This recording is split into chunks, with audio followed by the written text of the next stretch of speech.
Tu lembra dos meus cadernos, né? Eu tenho memória ali Lembro. dos cadernos até hoje. Tipo, dos esquemas que eu ficava fazendo ali, que hoje em dia o pessoal chama de mapa mental, mas na época eu só fazia ali aqueles esqueminhas sem saber exatamente o que que era. Mas eu Sim. tenho uma lembrança muito vívida disso tudo. E no início dos nossos estudos, e o Diego, eu não lembro se você ouvia tantas aulas quanto eu, mas eu não sei se você vai lembrar disso. Assim, quando a gente começou a estudar, eu era tão não acostumado a estudar que para eu conseguir entender uma aula, eu tinha que ouvir essa aula uma média de 5 vezes. Era o número mínimo de vezes que eu precisava ouvir uma aula. Dependendo da matéria, até mais.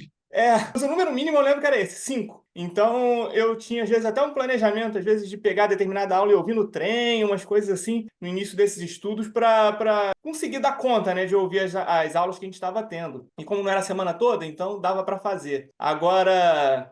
Isso foi diminuindo. Conforme a gente foi se acostumando a estudar, a gente foi conseguindo pegar os macetinhos e foi aprendendo mais rápido. Então, depois de um tempo, você não precisava mais ouvir tanto. Mas o X da questão enquanto eu ouvia as aulas, tem muita coisa que daquela época que a gente estudava, eu ainda lembro da voz do professor falando determinada coisa, ou do jeito do professor Sim. falar, algumas coisas de direito administrativo do primeiro professor que eu lembro do jeito que ele falava, que eu ainda lembro até hoje, constitucional, enfim. Então, acho que eu tenho uma mistura ali de memória auditiva com memória visual, especialmente das anotações que eu faço.